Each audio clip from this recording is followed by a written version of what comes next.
This is DNA Sports with Dave and Joe, and we're talking about hitting approach right now, and how many teachers and coaches don't teach this. And there's the definition of approach is, are you a pull hitter? Do you hit the ball up the middle? Do you hit the ball to the right side? What do you look for? Um, as from a pitcher. So let's go through a little what we were just talking about. You said a kid was looking for a changeup. Yeah, and your approach, your mechanical approach. If you have the same approach as a fastball, as a curveball, you'll be able to hit a hanging breaking ball, which our hitters do not do on the high school level. Now we got beat. We got beat in the quarterfinals of a city tournament because we threw a hanging breaking ball that got hit out of the ballpark because the guy had the same approach as a fastball as he did as a curve. He didn't go behind home plate, which most of our high school hitters do. They see a curveball, they try to make contact behind home plate instead of staying with the same swing out in front. And so many of our hitters this year have just taken strike three with really rotten curveballs. And I would say, and maybe you can verify this, that 90% of high school, because you played 4 years of college, 90% of high school curveballs are garbage. Yeah, I would say so. The only thing that they have in terms of effectiveness is that it changes speeds. Yeah. The break is minimal, and one out of every two breaking balls are hangers, and we take them. I mean, it's almost like we're not allowed to swing at curveballs when these guys just take it, and they're the easiest pitches to hit when they don't break because it's right on a tee. Mm-hmm. It just hangs there waiting for you to please hit me really hard, and that's why a lot of pros, they hit balls out of the ballpark. They're looking fastball, they're fooled, but the ball hangs up there and they hit it out.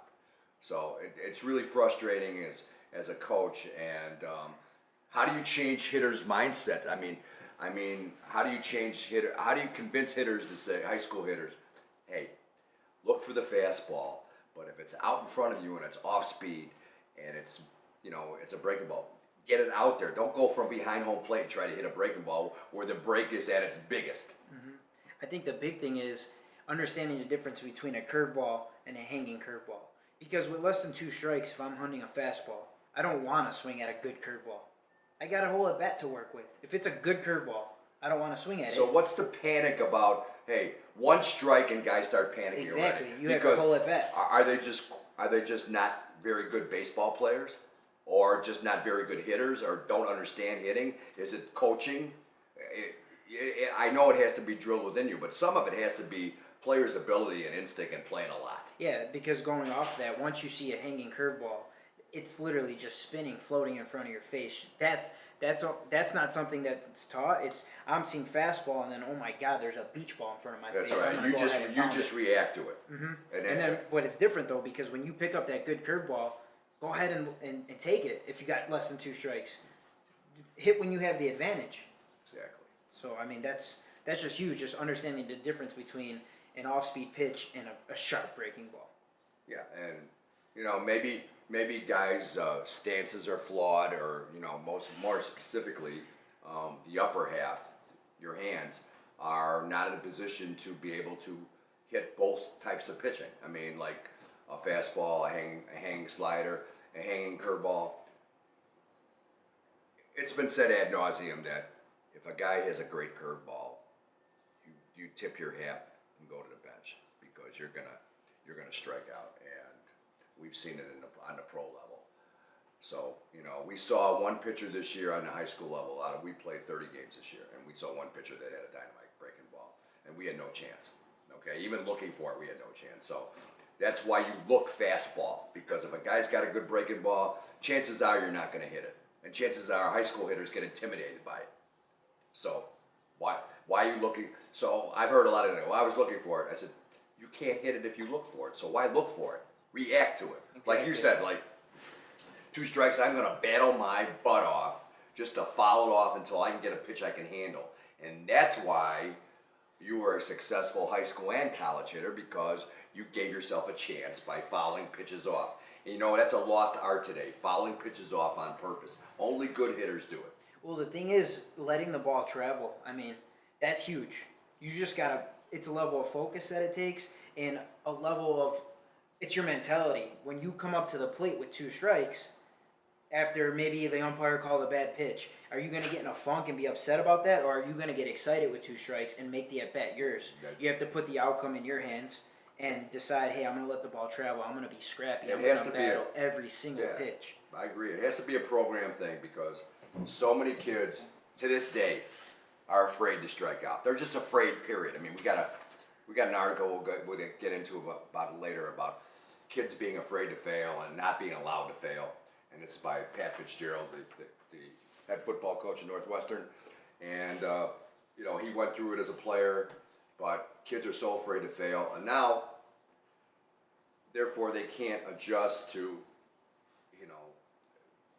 if they're allowed to strike out and adjust to it, they become better hitters. The right approach, the right about what did I do wrong there? Well, for example, I was looking for a curveball. He threw me a fastball. Well, that's the wrong approach. And so I could hit his fastball. So you have to look for it to hit it. So approach, and that has to be concentrated on by coaches. It has to be banged in their head until it becomes second nature, and it's not being done. And that's the whole thing too, in terms of being afraid. You just have to go out there and play. After all, it's a game. I mean, the only pressure that's being put on you is the pressure you put on yourself.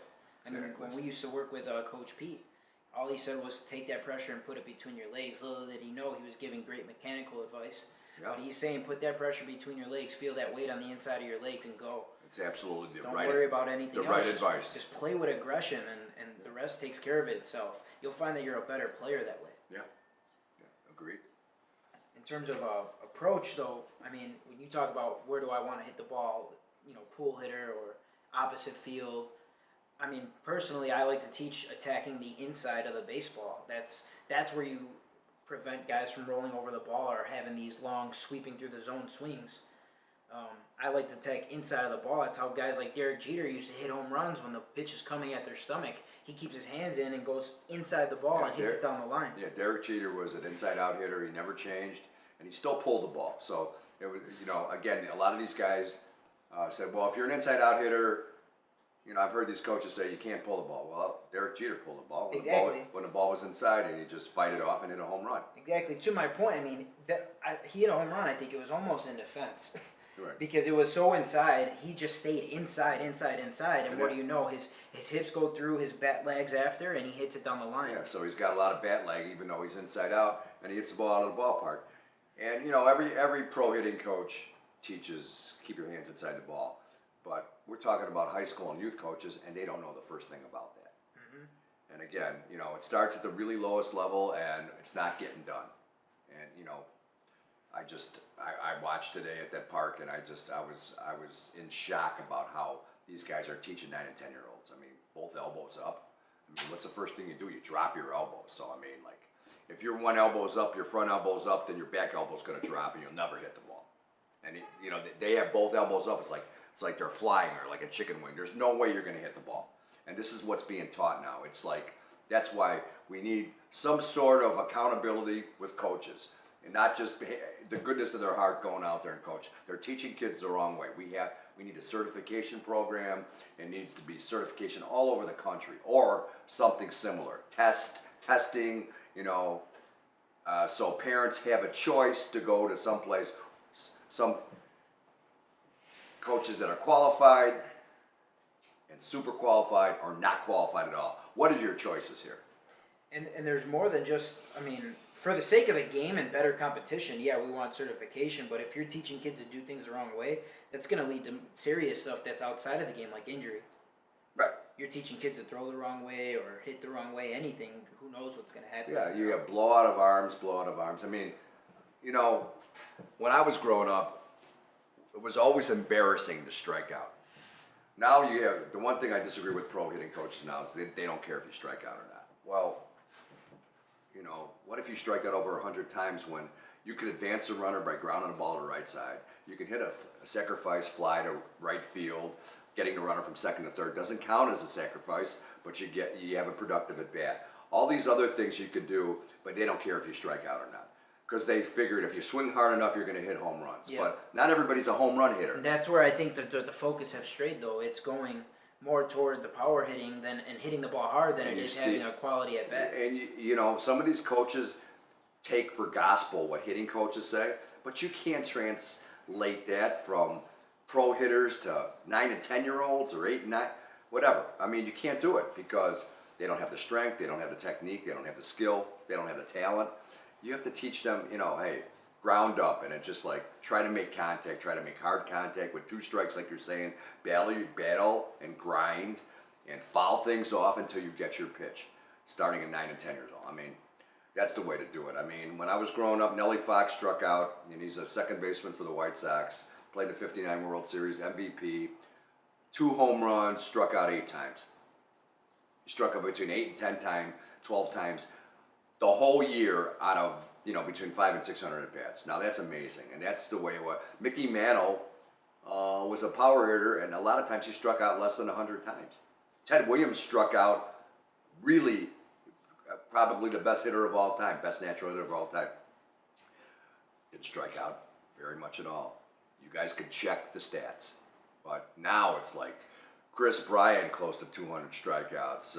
Mark Reynolds had 212 strikeouts one year. I mean, don't you think you could cut down your swing and hit the ball to the right side and get the run to third base instead of trying to hit a home run? How many home runs did he hit? I mean, your approach has to change at some point from Well, it's a bad brand of baseball. strikes.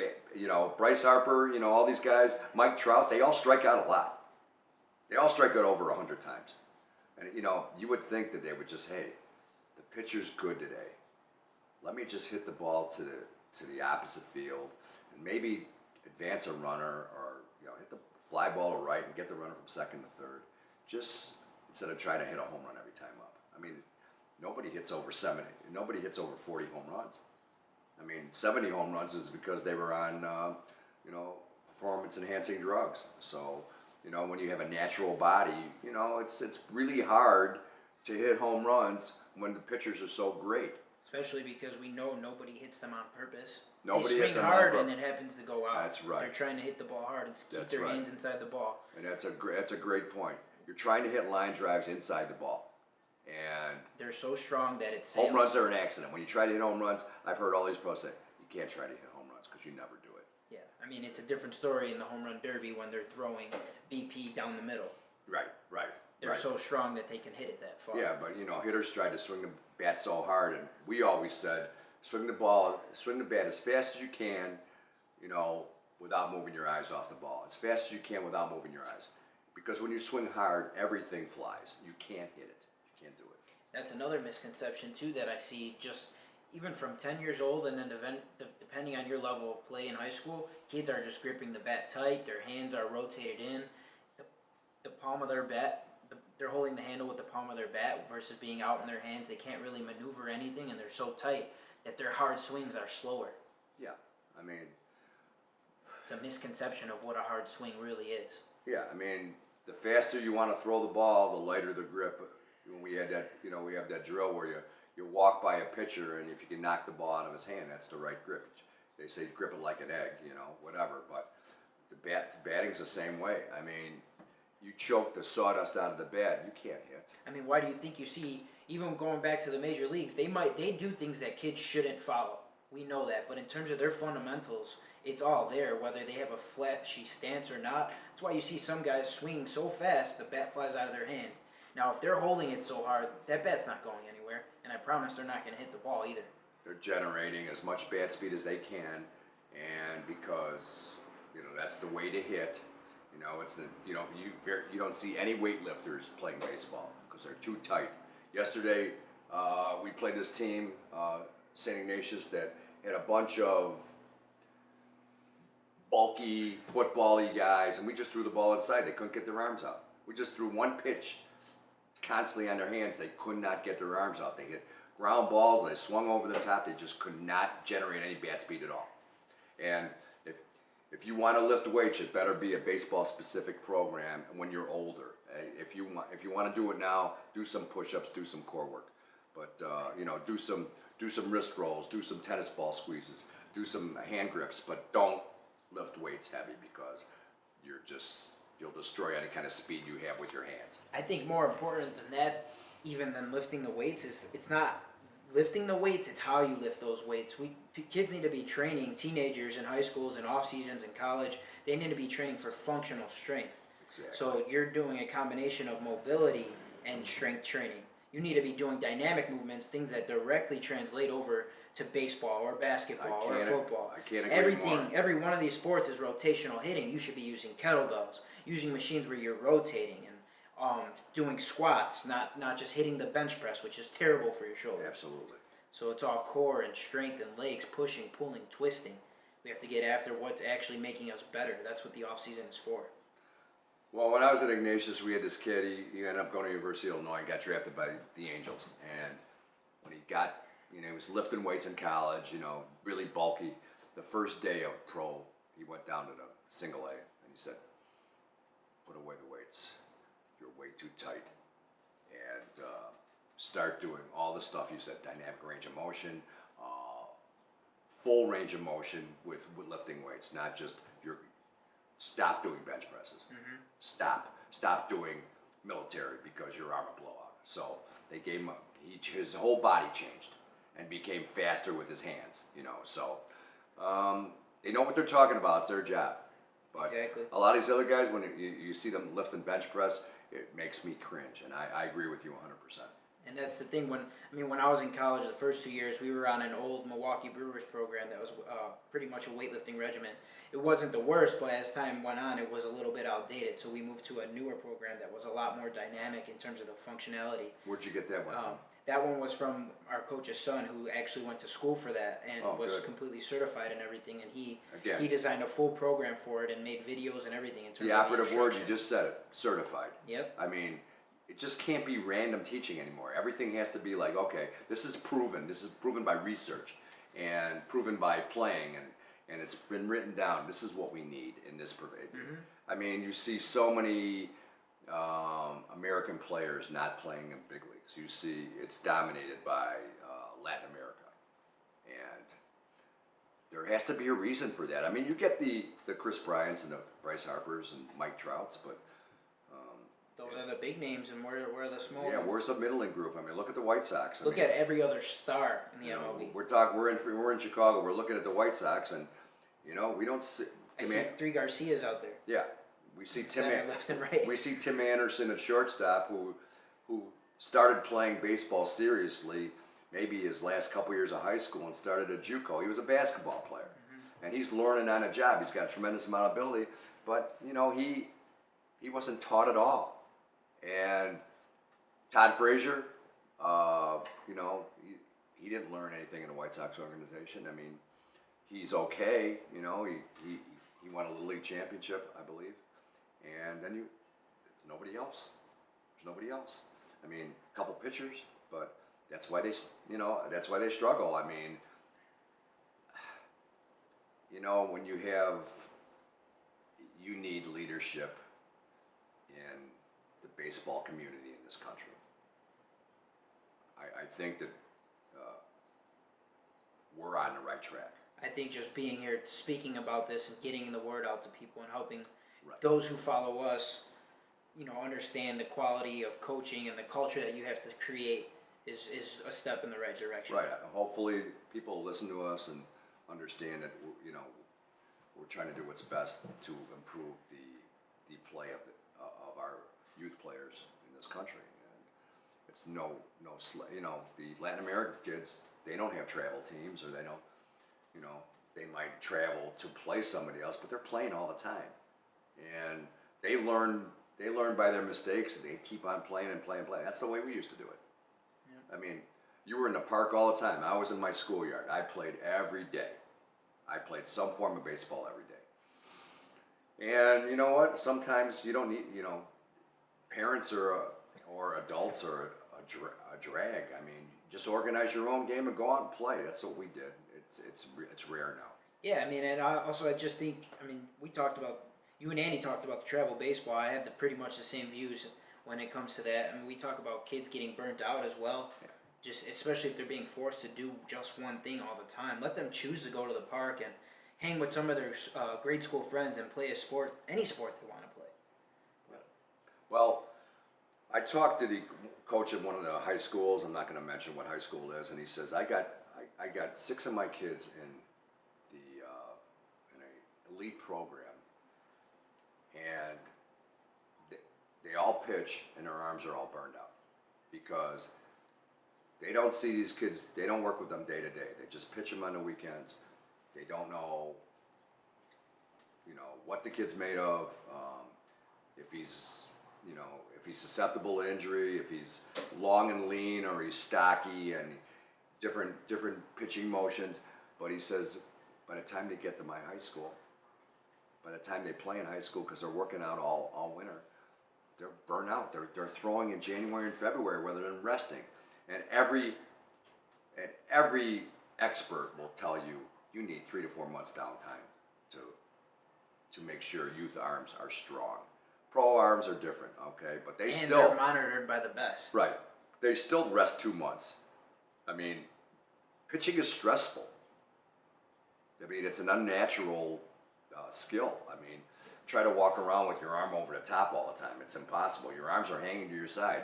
The most natural motion is submarine, and not many guys throw that. So it's an unnatural motion. You need a rest. That's why so many guys have Tommy John surgery and labrum surgery and rotator cuff surgery, because the mechanics are bad and it's a stressful, unnatural activity. Well, yeah, I mean, some of the soreness that a lot of guys feel, they think it's, it gets cured with ice. Don't get me wrong, some of that is like swelling, but a lot of the times the soreness, you're literally having little micro tears that take place in your shoulder. Well, and as a pitcher, how many did you use ice all the time? No, not all the time. It just depended on the type of soreness. Right. I mean, sometimes you throw so many pitches, or maybe you have bad mechanics, you have that soreness where literally some of your muscles are torn up a little bit and they have to repair. It's like any other form of exercise. And just to overuse it, that's like if I go to the gym and I do squats every single day, I'm losing my benefits more than I'm gaining.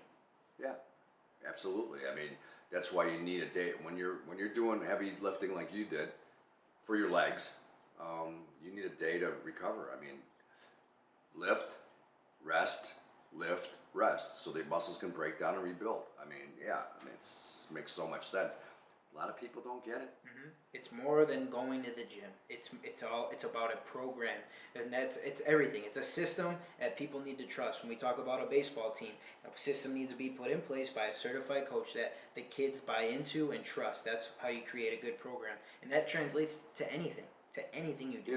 And pro guys could get the wrong advice. There was a guy back in the 70s. He was a running back for Notre Dame, and he played for the Steelers. His name's Rocky Blyer. And he came back from the Vietnam War, and he had some shrapnel in his foot, and he had a surgery. But he lost his speed, so he's trying to get it back. So these football guys put him on deadlifts and squats and leg presses and two-legged, okay? And he said he was getting slower. So he said, what's wrong? And he said, and somebody saw his weightlifting regimen, somebody outside the organization said, you're doing everything wrong. He said, try one-legged stuff.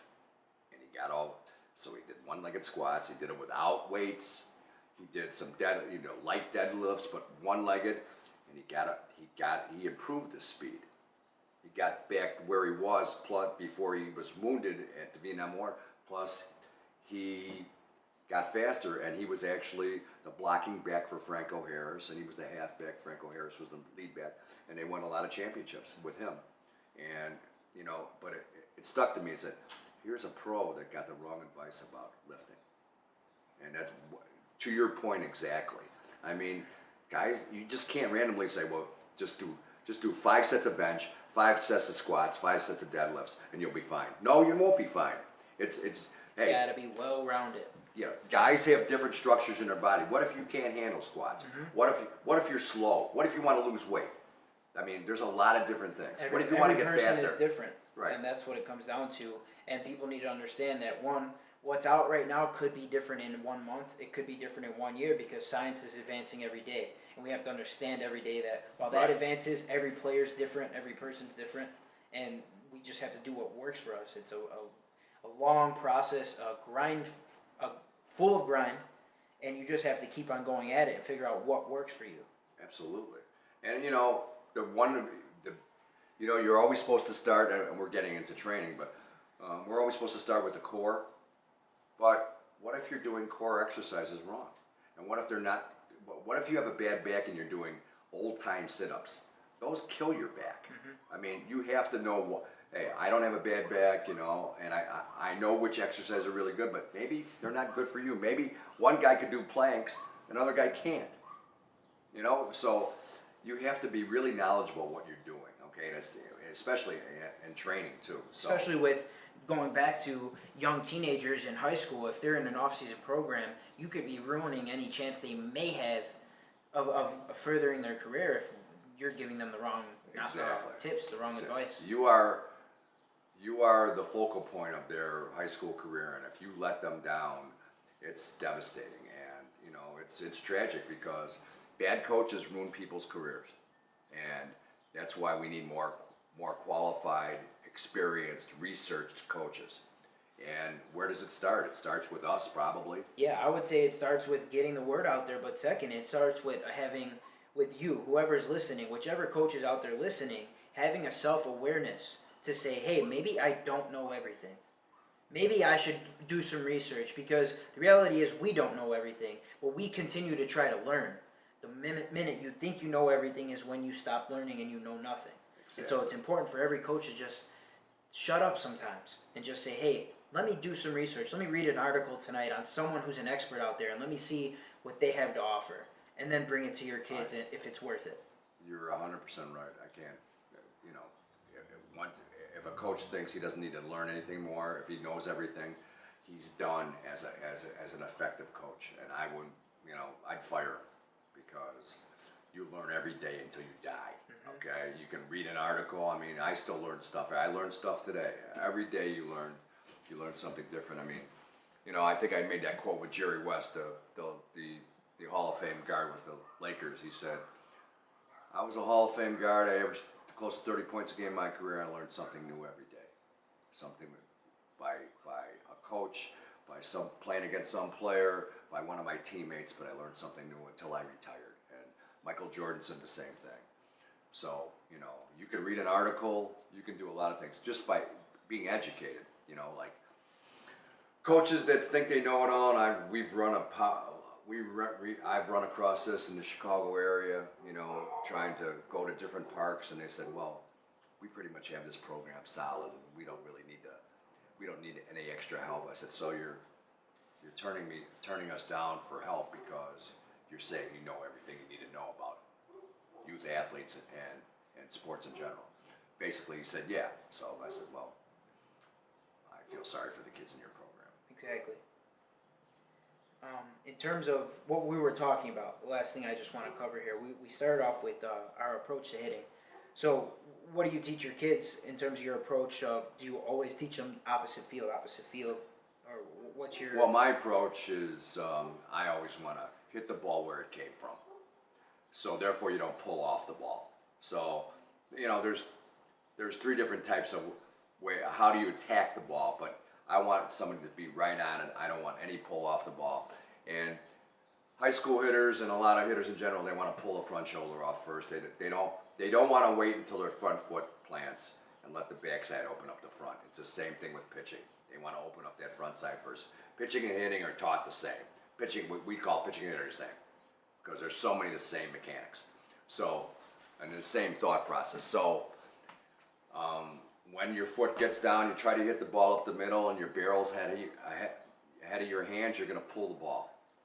It causes your wrist to fly forward too. Sometimes you're going to see a lot of balls down, you know, ground balls down the left field line foul. Your wrists are going to roll right over the ball if you're ahead of it. I mean, we say, okay, barrel ahead of the hands, and at contact, the palm of your top hand should be facing up and your bottom hand down. Okay, when that is successful, the ball goes out of the ballpark to left field. But a lot of times, high school hitters pull that front shoulder early because they want to do it, and it's foul ball. They pull off and swing and miss. The other two ways are even at contact, which means ball's going to be hit up the middle. I prefer that way because you can still pull the ball depending on how fast your hands are. You know, you should never try to pull the ball. The bat speed should. If you have the right approach, which is getting your foot down and swinging, around your spine to the inside of your front leg, you're gonna hit balls. You're gonna pull the balls without trying. Yep. Okay. And the other way is hands ahead of the barrel, inside out swing, without slowing your hands down, which a lot of our high school guys do. They slow their hands down when they try to hit the opposite field. So therefore, it's a pop up to the right side or a ground ball to the first baseman. When it's the same bat speed like Derek Jeter, what you were talking about. Okay, hands ahead of the barrel. You can still pull the ball, but most of the time you're gonna hit the ball right center, right field, and you have really good bat control. So preferable to me is even or hands ahead of the barrel. Yep, and the way I look at it, what I like to tell my kids, because they tend to just naturally pull the ball. If you look at some of these lower level conferences, especially at least in Chicago in the CPS league, these kids, their feet are purposely set toward left field. If you're a right-handed hitter, they're gonna pull the ball. They think that's what you're supposed to do. I tell my kids, let's think right center, right field line.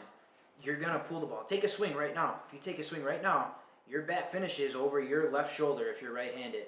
It's natural. If you're thinking right field and you take your approach that way, when they throw that pitch in, you'll pull your hands in and pull it naturally.